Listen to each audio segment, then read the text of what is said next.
talk about extrema.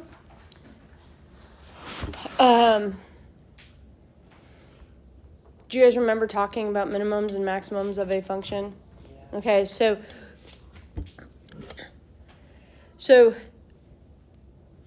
something is a minimum if its value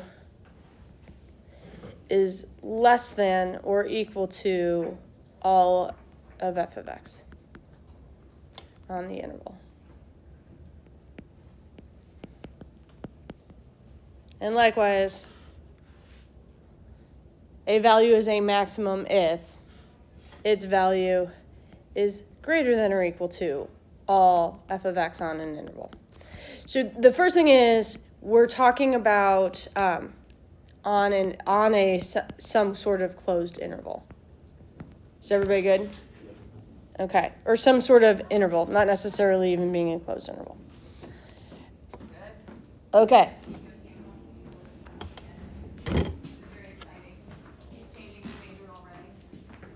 Oh yes, I am shutting the door because you're distracting me. I thought you said KK. No. Did I say KK? Mm-hmm. Maybe. No, they're all shaking their head now. No, you did. Yes. She did. I think you said something along the line. I like your modem skills. Thanks, bro. You guys have fun.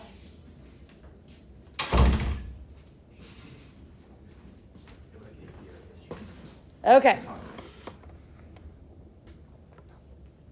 All right, so let's talk about the three types of extrema. So first of all, extrema could be talking about a max or a min. Yeah? All right. And what makes something a global or an absolute max? It's across everything. Over the entire interval. Okay. What about relative?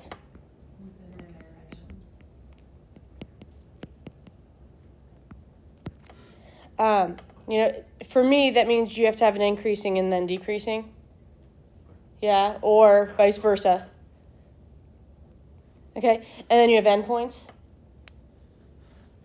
Because endpoints on an interval could also be the highest and lowest points. Does that make sense? Okay, and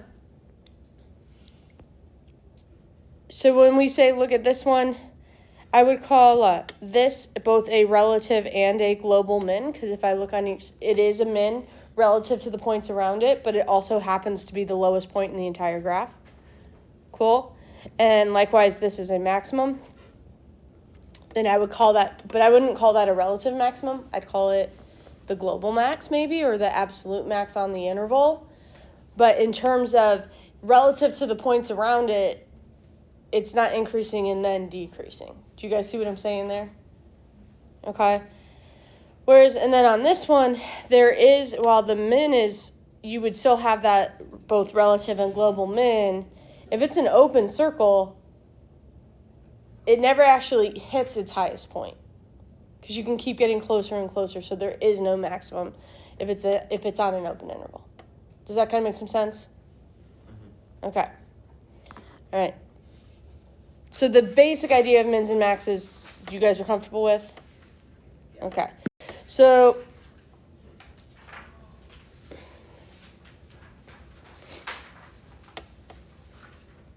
if I look at this one,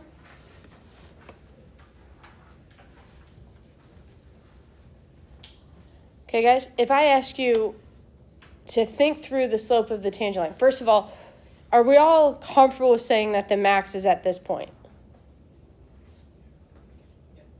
Okay, if I drew in the tangent line at this point, what do we know about, or so if I think through the derivative, what do I know about the tangent line?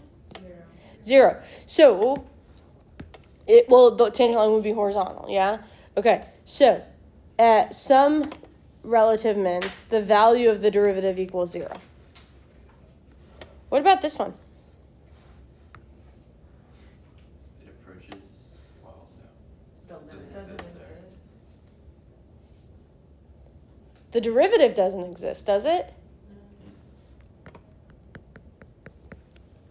So minimums can occur when the derivative is undefined. And typically that happens with like cusps and absolute value graphs. Cool? It's not a smooth function. All right.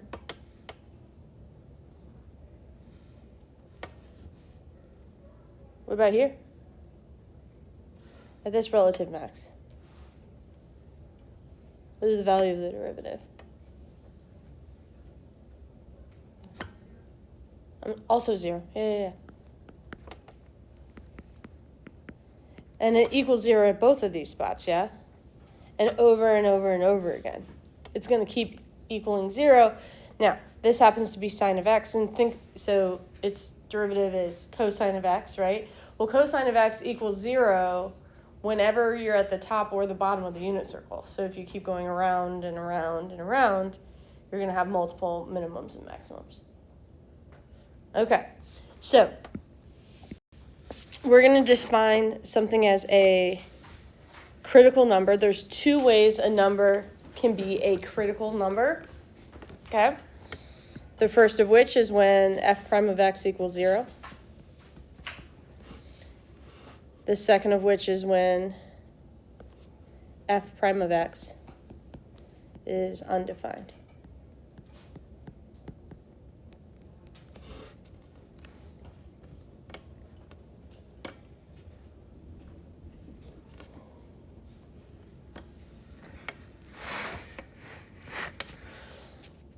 All right, so when the derivative doesn't exist, that's how you end up with that cusp versus a smooth. There's probably still nothing new, yeah? Okay. All right. If a function has relative extrema, they occur at x equals the critical numbers.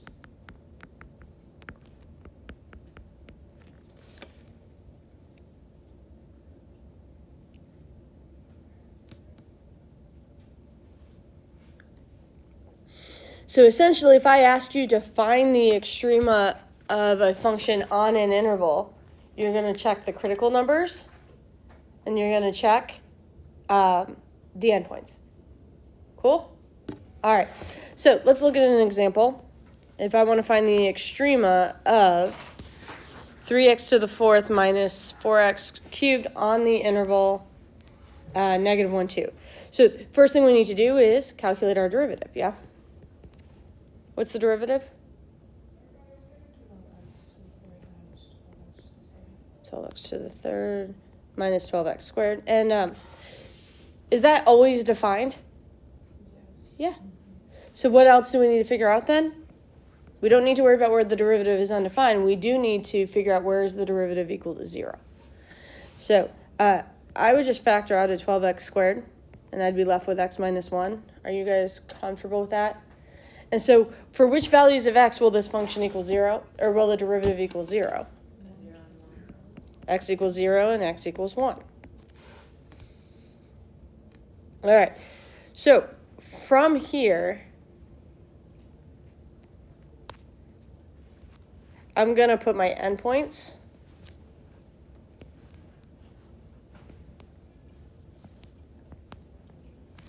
And if I want to know all the different extrema, I know they happen at these points, yeah? So if I plug in -1 into my original function, what do I get?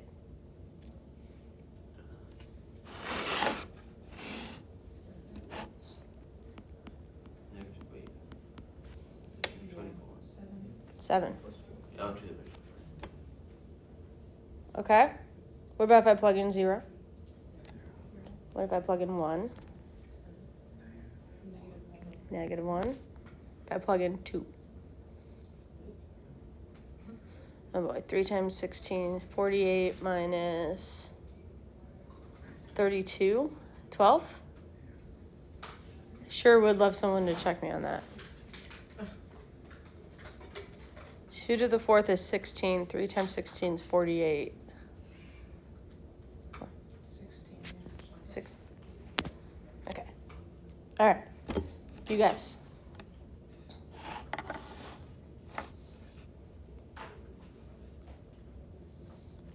All right. Do we have a global min?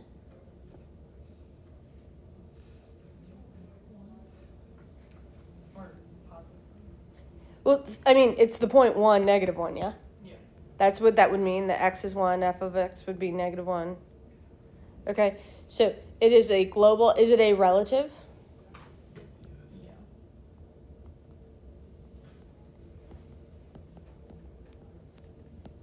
The 0.1, -1, perfect. And what about a max? Global max at 2. The global max is the 0.216. Is it a relative max? No. No.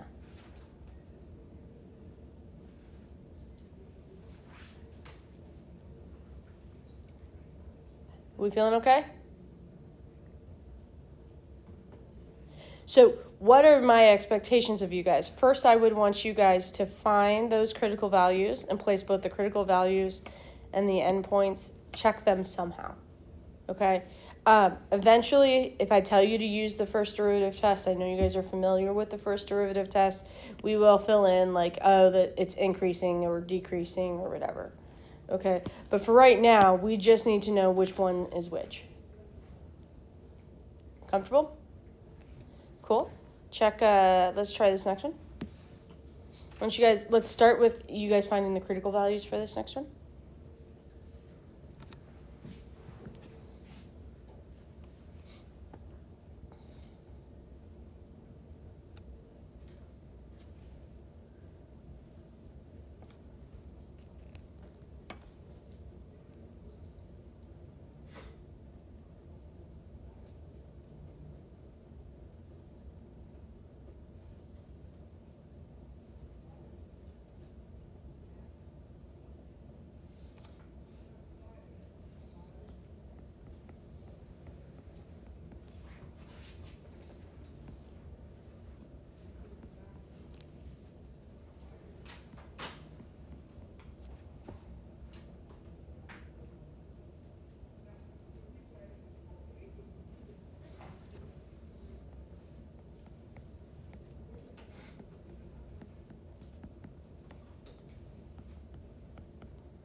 How did I do on my critical values? Should.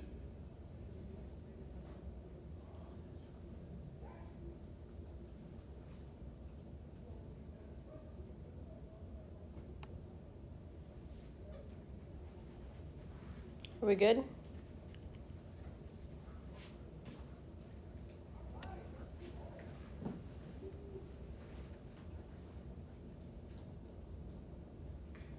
When is it plus or minus? When what you do is take the square root of both sides. Okay, that makes. Okay, yeah.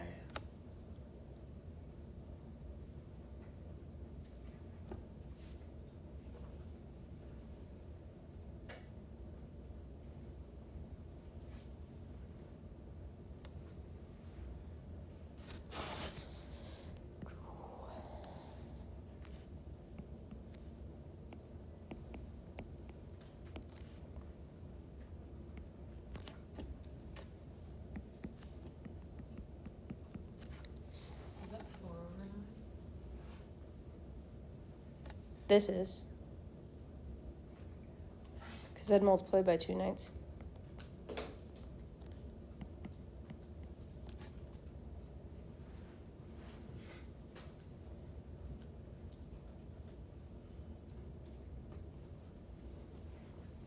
What a good question.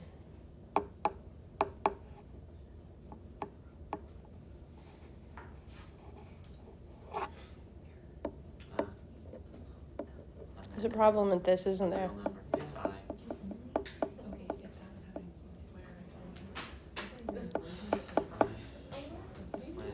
My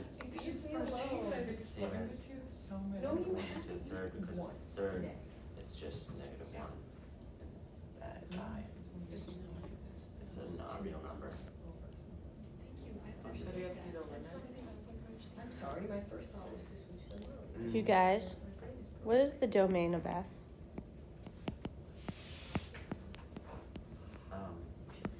Negative wait. Well, it's negative 1, right? No, like, don't worry about the interval yet. Just in general, for the original function, what is the domain? Greater than. Greater than 0. Or no, 0 or. X has to be greater than or equal to 0. Yeah. Because this is essentially taking a square root. Mm-hmm. You with me? So we have another critical value here. It's right here. Because it's the endpoint of where the function is defined to begin with. All the way through here, it's undefined. What if I plug in 0 for x? 0, okay. What if I plug in 16 over 81? I'm going to trust that you guys did that better than I did. 32, 240 thirds. Wait, say that again? 32, 200 3, 2, over 243. 243. Cool.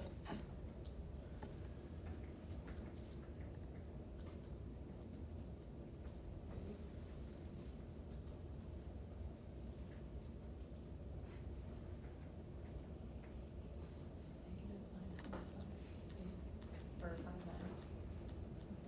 5, Negative 9.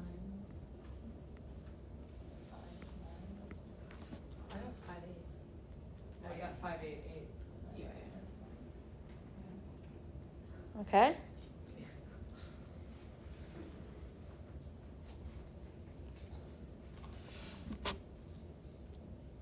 Tell me what we know. 3 is the global minimum. 3 is the global min. Cool. We have a global min at x equals 3. The min itself would be the negative 9.59. Relative max. A relative Angle. / global, yeah.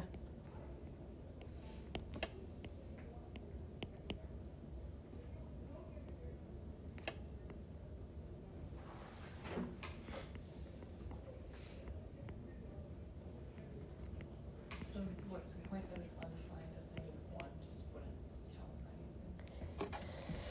The function has to be defined for it to be a critical value. Or, so like remember, critical values also occur where the derivative is undefined. Well, there's no function there. So if you have no function, then you don't have then you can't have a max or a min. If the function's not even there. Yeah. So you go, well, where would that endpoint actually be then? 0. Because it's a square root function, you have to have a positive under square root. We're only dealing with real number calculus. We won't deal with imaginary number calculus. Nope. I'd argue Whole other thing, isn't it? it's graduate level calculus, yeah. I had to do it. I could probably explain it, but I would have to practice it again. Do you have a master's? No, I took enough graduate level courses just to be allowed to teach the CCP. But one of those courses was differential equations in the non-real plane. Wait, so after calculus, do you do linear algebra? There's linear algebra, but linear algebra is not like y equals mx plus b. Yeah, figured if it was Well, I after figured, but like, But what does that imply? That implies, I took linear algebra 25 years ago. No, I mean, the math was like 15 years ago. Yeah, but do I remember what it is versus all the math classes start to run together. Like I had to take a class only on writing proofs. Ooh, That one was a brutal one. I'm sure. But linear algebra, what I remember of it is super complex systems of equations. That was a huge component of it. where you might have, we think of a line y equals mx plus b in a 2-dimensional plane, but there are lines in a 3-dimensional plane, or 3-dimensional space, right? Like x, y, and z, you can have 2 points and have a line between them that goes through space, yeah? And then what happens when you're beyond 3 dimensions so that you have like w, x, y, z? Like that's a thing. We can't visualize it, but there's more than 3 dimensions, and you can write a set of 4x4 equations and then try to define where they cross and whatnot. But I'm certain there was a heck of a lot more to linear algebra. That's just the piece that's standing out in my head from when I took it 20-ish years ago, or 20. See, I would have taken that as a sophomore, so it would have been 19. It would have been fall quarter sophomore year. So 24 years ago that I took that. And then there's like WQ would be the other next end up one, but. Okay, guys. This one's a good one. Let's see how you do with it.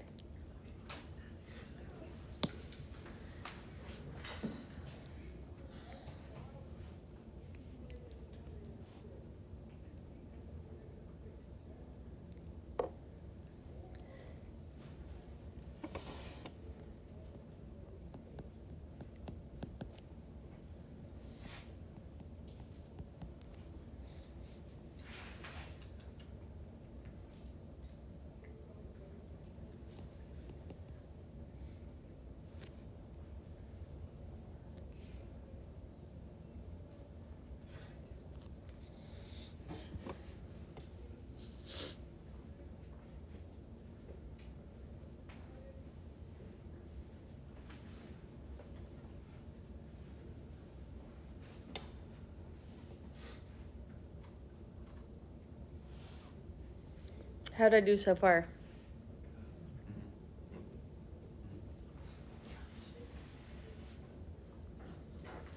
And then, do you guys know what you're going to do next?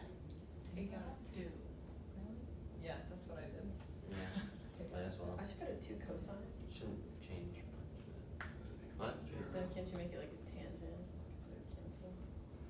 Or keep it up. It's not a derivative. Because tangent is sine over cosine. Yeah, but they're not the same angle, yeah? Oh. So now I've done it. So that's like, You use the inverse. I want it. I would maybe recognize something that you guys don't really want to recognize and probably don't remember. The cosine squared of both sides. Nope, because none of these is squared.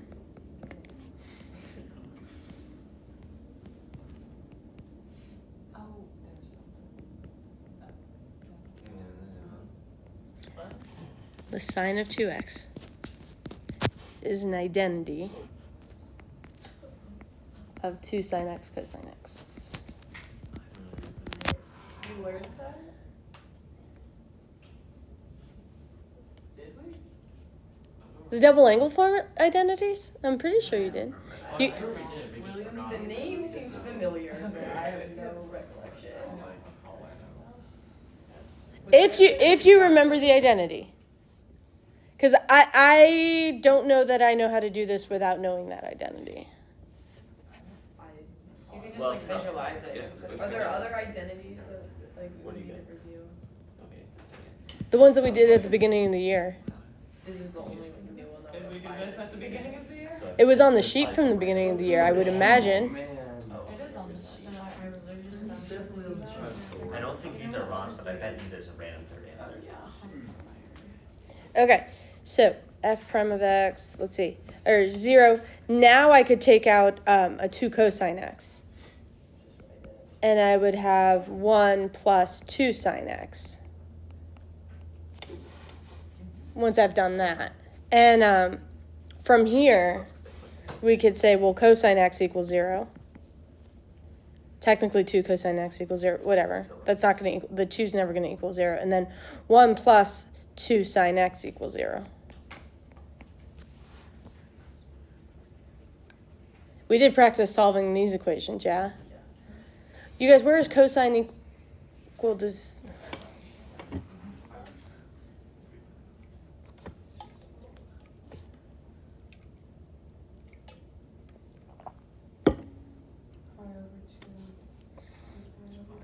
Okay, so cosine x equals 0 at x equals pi over 2, 3 pi over 2. Okay, and then this one we're basically looking, well, where is sine x equal to negative 1/2, yeah? It's on this side. No, it's not.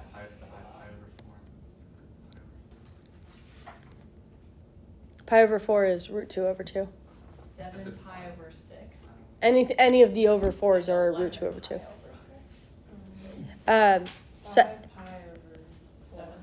let's see.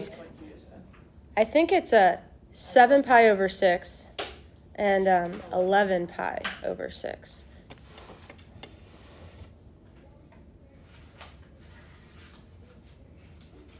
So x is all 4 of those points. All 4 of those points are critical values that we would check, yeah. Plus the. Plus the endpoints, the 0 and the 2 pi, yeah. For this one, I do need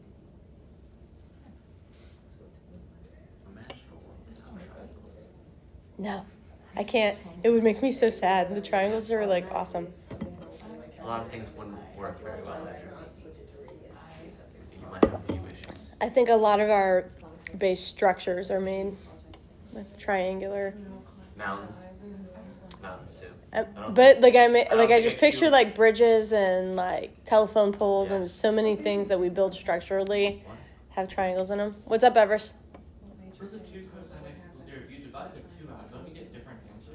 No, because if you divide the 2 out, you're still at where does cosine of x equal 0. The only way this whole expression equals 0 is if the cosine x equals 0, because you would need it to be 2 times 0. That is doable. Yeah. No, I'm aware it is. All right, you guys ready to check these? Yeah. Get it. Hey, I think we should so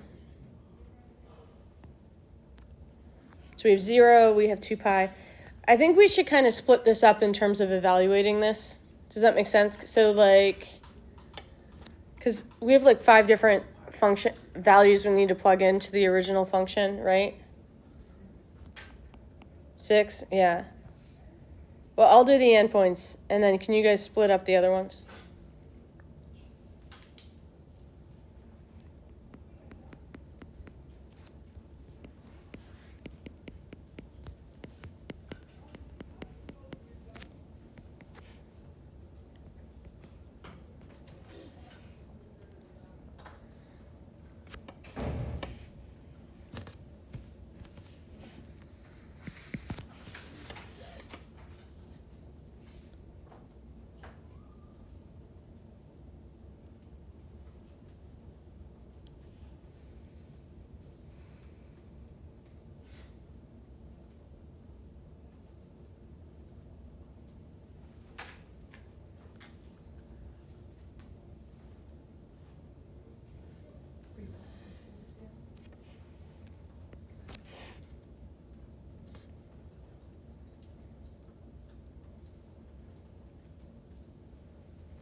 Is it 0?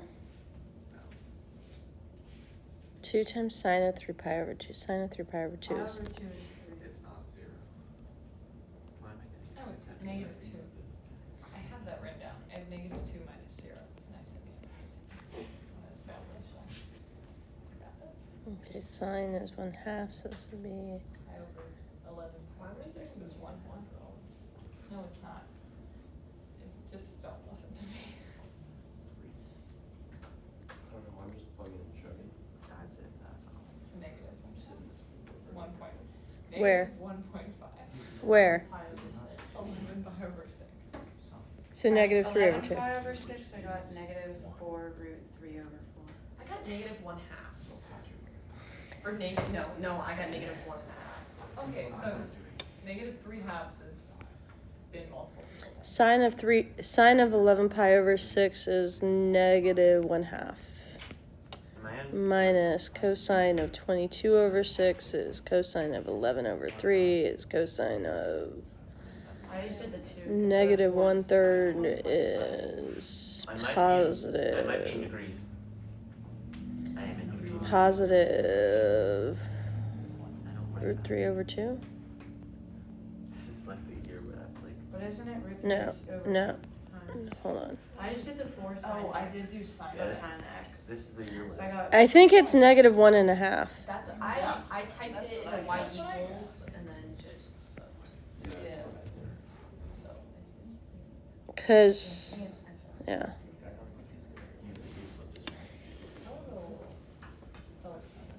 Man. Oh, it was absolutely. Cosine of 7 pi over 6 is negative square root 3 over 2 times 2 is negative square root 3.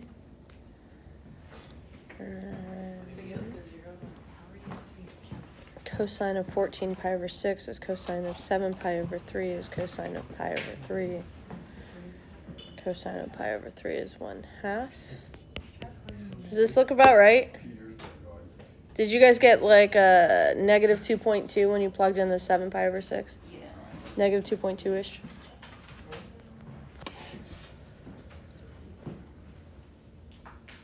Okay, we've done almost all the work. I'm still getting negative 1. Relative and Maddie's below. I got negative 1 for everything, but that's just the calculator. That's right. What I got.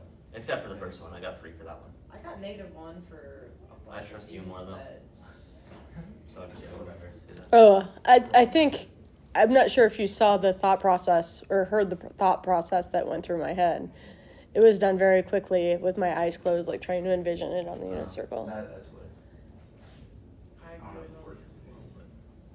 I don't know. I didn't know. Okay, so relative The below max calculator at gave pi me over completely 2. different answers. Like the alpha more negative. Okay, so you would have a global max, a global and relative max at pi over 2, 3. For the 7 pi I over 6, typed in the y1, checked it 6 times. I got negative Make 1. sure I'm in radian. And I put it in the calculator. Okay, let me go it again. So 2 I put times sine of 7 pi over It's 6 negative is 1/2. Negative 1/2. Yeah, Because it's like- 1, it's not a half. Yeah. No, well, minus let's just negative 1. 2 times cosine negative of 14 pi over 6, which is 7 pi over 3, which is just pi over 3. Yeah. And the cosine of pi over 3 That was 1/2. is 1/2. You're right. It's amazing. Negative 1/2.